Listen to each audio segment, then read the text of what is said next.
Today, I'm going to be talking about the FBI. Hi, everybody. I'm going to be talking about misconceptions about serial killers, and this comes straight from the FBI. So, I'm wearing a disguise, and they will never find out who I am. Okay, but seriously, the FBI has this website. It's called FBI.gov, if you've heard of it. Victoria, be serious.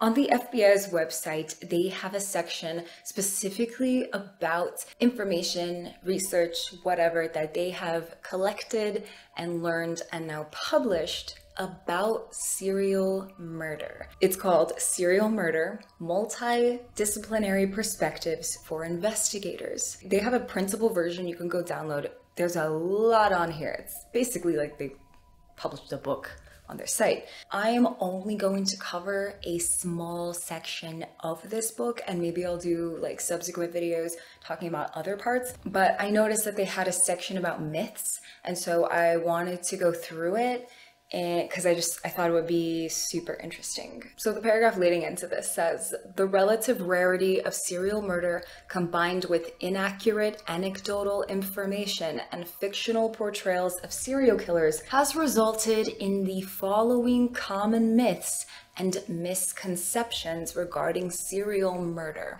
I feel like this is going to be really interesting because if you're in like a movie buff and you're into true crime or you watch documentaries, like there's always going to be an element of it that has to be dramatized. And I think that mass consumption obviously is not going to be, from the Behavioral Analysis Unit or the National Center for the Analysis of Violent Crime and stuff like that, statistics about criminals. Like, that's just not how most people are going to consume information. I do because I'm fucking weird, but that's for another video. The first myth is that serial killers are all dysfunctional losers. Loners.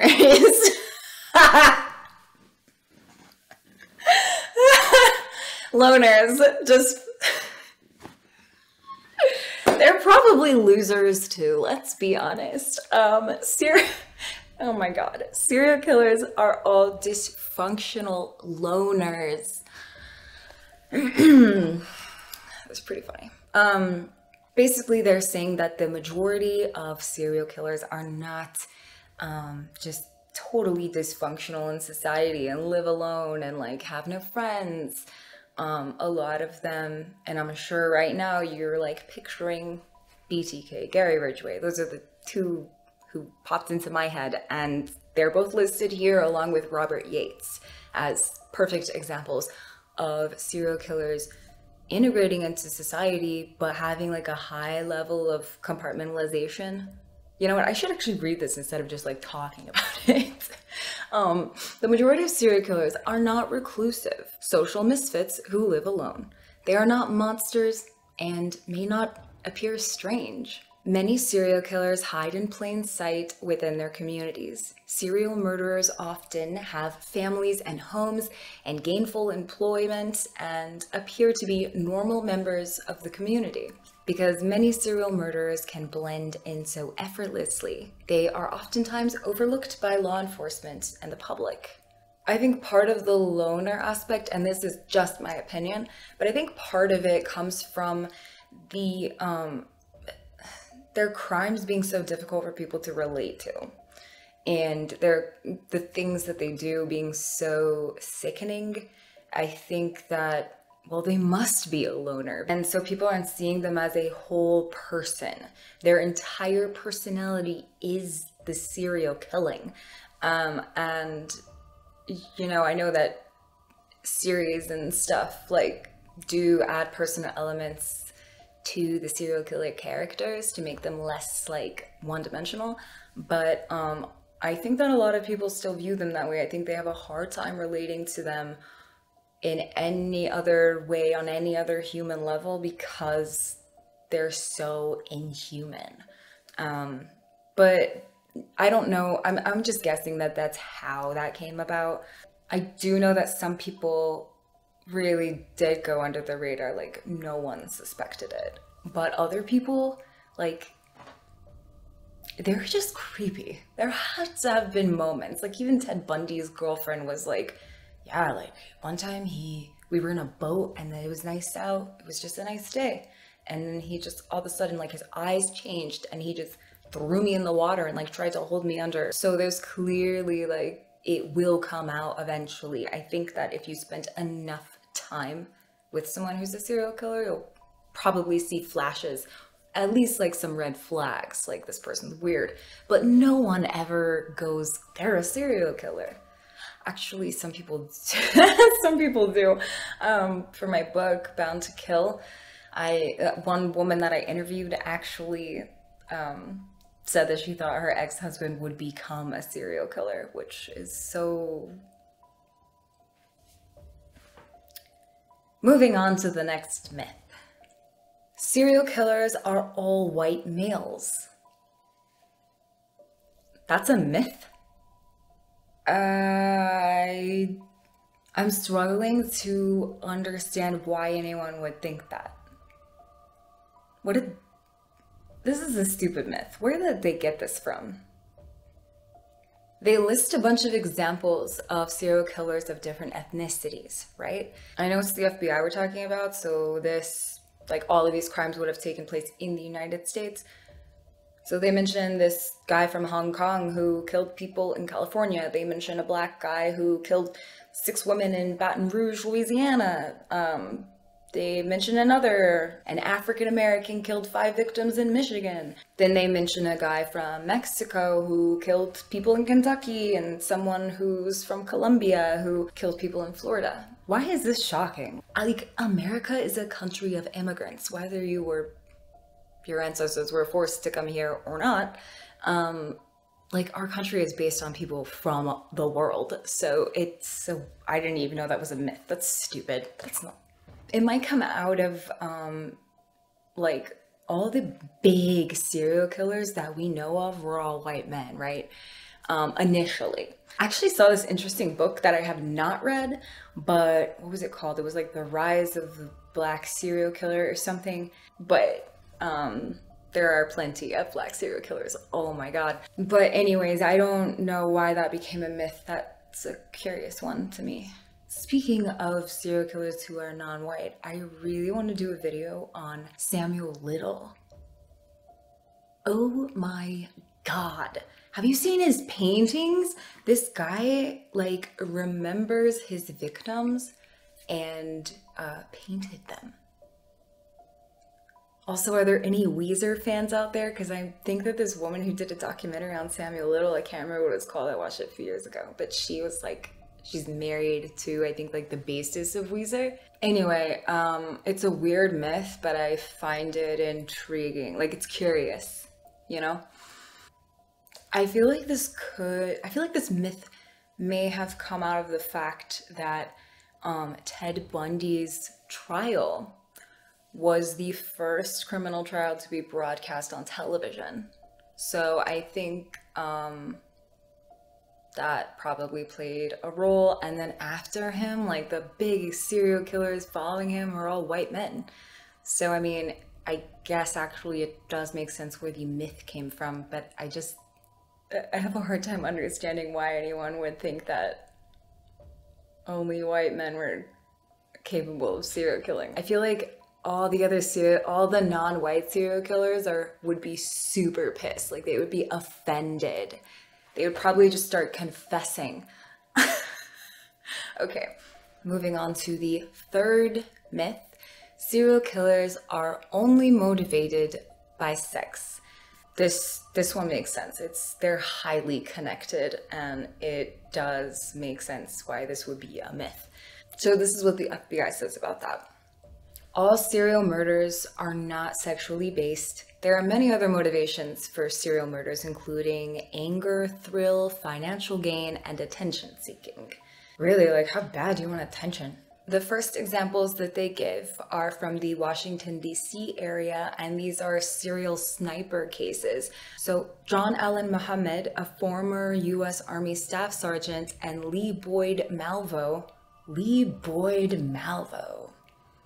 What a great fucking name. And Lee Boyd Malvo killed primarily for anger and thrill motivations. They were able to terrorize the greater Washington, D.C. metro area for 3 weeks, shooting 13 victims, killing 10 of them. They communicated with the police by notes, and then they attempted to extort money from the police as part of like a negotiation for stopping the snipings. They're also suspected in shootings that occurred in 7 other states.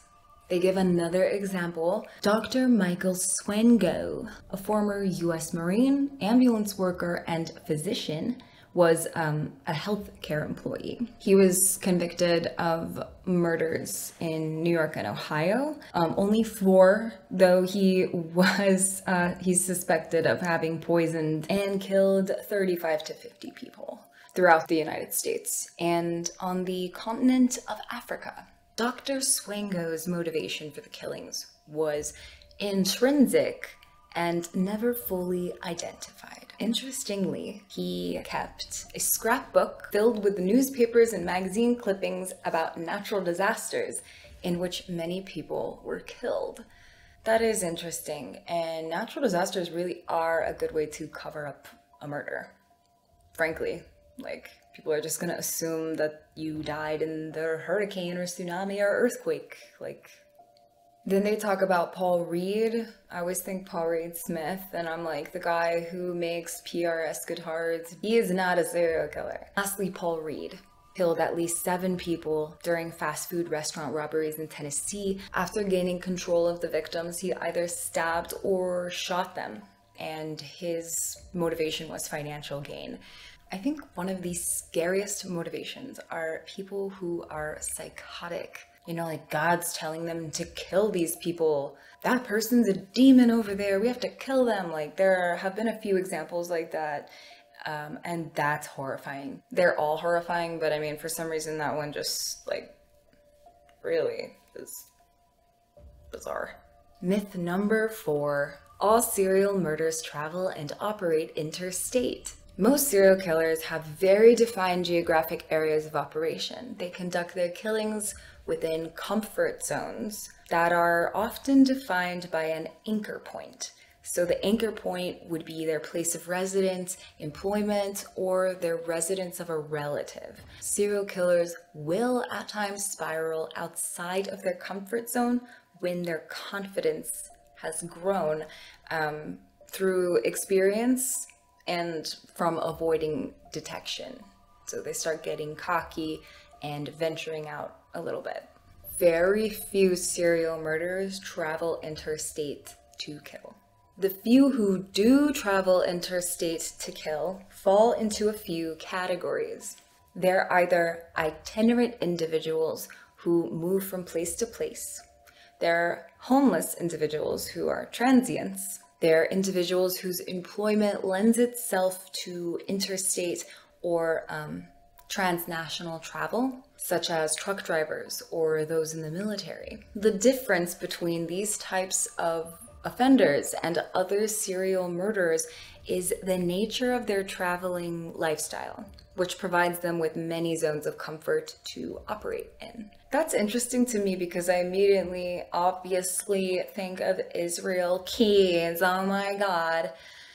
Anyway, it actually makes me question this myth because I found out after making that documentary about him was that he had actually been looking into getting a job as a truck driver.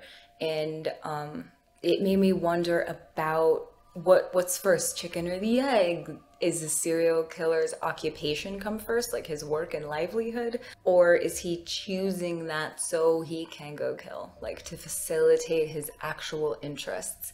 And I know that like being able to put food on the table and like financial situations and whatnot and like family and kids are gonna play a role in that and the kind of work you get. But I wouldn't put it past somebody to choose their occupation so that they could kill. And speaking of killing, number 5. It's a myth that serial killers cannot stop killing. It has been widely believed that once serial killers start killing, they cannot stop. There are, however, some serial killers who stop murdering altogether before being caught. In these instances, there are events and life circumstances of the offenders that inhibit them from pursuing more victims. These can include increased participation in family activities, sexual substitution, or other diversions. So the first example that they give is BTK, Dennis Rader. He killed from 1974 to 1991, and then he stopped. Dennis Rader was arrested in 2005, so that is a decent amount of time off. I'm assuming they gleaned this information from Rader because during his interviews with law enforcement, he said that he admitted to engaging in autoerotic activities as a substitute for his killings. Then they give an example of some freak that I've never heard of, Jeffrey Gorton, who it looks like he only killed 2 people and then was captured years later. He killed his first victim in 1986 and his next in 1991. He did not kill another victim and was captured in 2002. He engaged in cross-dressing and masturbatory activities as well as consensual sex with his wife. Oh my God. Women, you better be having sex with your husbands when they want it, or they might go out and start killing some people. That is funny. We've all heard this one, okay? This is a pretty common myth. Myth number 6 from the FBI about serial killers is that all serial killers are insane or are evil geniuses. Yeah, another myth that exists is that serial killers have either a debilitating mental condition or they are extremely clever and intelligent. As a group, serial killers suffer from a variety of personality disorders, including psychopathy. Psychopathy is not a personality disorder. Antisocial personality disorder is, and others, okay. Most, however, are not adjudicated as insane under the law. Psychopathy is a term that is not in the DSM-5. Psychopathy is a term used legally for the PCLR, the psychopath checklist. And sociopathy is unofficially what antisocial personality disorder is. And there is a lot of overlap between that and, the other ones. But I'll probably talk about that later when I make a video talking about my personal life. This is an important note that they make about all of this. The media has created a number of fictional serial killer geniuses who outsmart law enforcement at every turn. Like other populations, however, serial killers range in intelligence from borderline to above average levels. One thing I want to add to this is that I feel that this myth is perpetuated because people conflate characteristics likely as a result of media, as is mentioned here. But for example, Keyes being called the most meticulous serial killer, a lot of people were not fans of that because they were conflating the idea of being a meticulous person with being a genius. And they don't mean the same thing, obviously. But Ted Bundy, oh, he's in law school, he's so charming, blah, blah, blah. He escaped from prison twice. That was before the internet, okay? Anyone could probably escape from prison twice. Myth number 7, serial killers want to get caught. Okay, this myth I have never believed.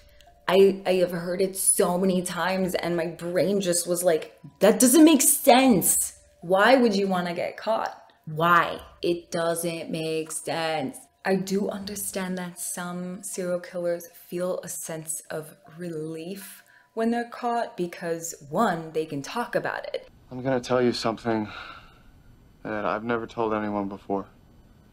Okay. I'm a serial killer.